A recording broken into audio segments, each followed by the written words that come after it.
महानगरपालिकेच्या क्षेत्रामध्ये 54 बागा आहेत। या 54 बागांमध्ये जी खेळणी आहेत ती अतिशय दुरावस्थेमध्ये आहेत। ती मुलांना सुस्थितीत खेळण्यासाठी मिळत नाही आहेत। मे महिना सुरू झाला आहे। मे महिन्यात खास करून मुलं गावाला येतात, मामाकडे येतात, आजीला येतात आणि रंकाळ हे कोल्हापूरचं आकर्षण आहे। रंकाळवरची जर बाग बघितली तर त्याच्यामध्ये रोपवे आणि घसरगुंडीला मोठमोठी भगदाडं पडलीत आणि त्याच्यामुळं त्याच्यावर खेळणं धोकादायक आहे। मागच्या महिन्यात तशीच एखादी दुर्दैवी घटना झालेली आहे। एका मुलीचा त्याच्यामध्ये हात फ्रॅक्चर झाला होता। सुदैवानं हात काढावा लागला नाही आणि आम्ही सातत्यानं महानगरपालिकेला हे सांगतोय की कुठंतरी ही खेळणी सुस्थितीत करा। दुर्लक्ष केल्यामुळं आज आम्ही नाईलाजानं महानगरपालिकेच्या समोर हे प्रतिकात्मक आंदोलन करतोय। या आंदोलनातनं धडा घेऊन महानगरपालिकेनं जर खेळणी सुस्थितीत येणाऱ्या 15 दिवसात केली नाहीत तर मग मात्र त्यांच्या घरासमोर असं प्रतिकात्मक आंदोलन करू आणि खेळणी दुरुस्त करण्यासाठी आम्ही भाग पाडू। निवेदन दिल्यावर आश्वासन काय देण्यात आलं?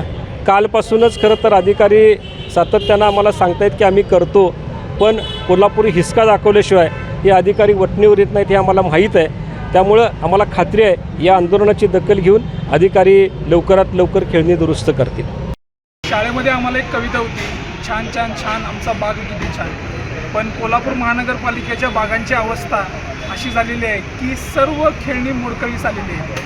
आत्ता मुलांना सुट्ट्या पडलेल्या आहेत। या सुट्ट्यामध्ये एकमेव खेळायचं ठिकाण म्हणजे या आपल्या महानगरपालिकेच्या बागा आहेत। पण महानगरपालिकेच्या बागांच्यामध्ये एकही खेळणं किंवा घसरगुंडी असेल, झोपाळे असतील किंवा इतर खेळणे असेल सुस्थितीत नाही आहे। अनेक वेळेला नागरिकांनी, इतर संघटनांनी तक्रारी देऊनसुद्धा महानगरपालिकेने त्याच्यामध्ये अद्यापपर्यंत नवीन खेळणी बसवलेली नाहीत आणि जी जुनी खेळणी खराब झालेली आहेत, धोकादायक स्थितीमध्ये आहेत, जी मुलांना इजा पोचवू शकते, त्या खेळण्या अजूनपर्यंत त्या जागेवरून हलवलेल्या नाहीत। याच्यापूर्वीसुद्धा अनेक वेळेला आम्ही निवेदन दिलेलं होतं, पण त्या निवेदनाकडे दुर्लक्ष करून मागच्याच वेळी एका मुलीचा अंगठा गेला, पण त्याकडे सुद्धा महानगरपालिकेनं दुर्लक्ष केलं। आमचं एवढंच म्हणणं आहे की नवीन चांगल्या पद्धतीची खेळणी तुम्ही बागेत बसवा आणि जी काही घातक खेळणी आहेत, जी आता घातक अवस्थेत आहेत, ती खेळणी तिथून काढून टाका, जेणेकरून लहान मुलांना कोणत्याही प्रकारची इजा होता कामा नये।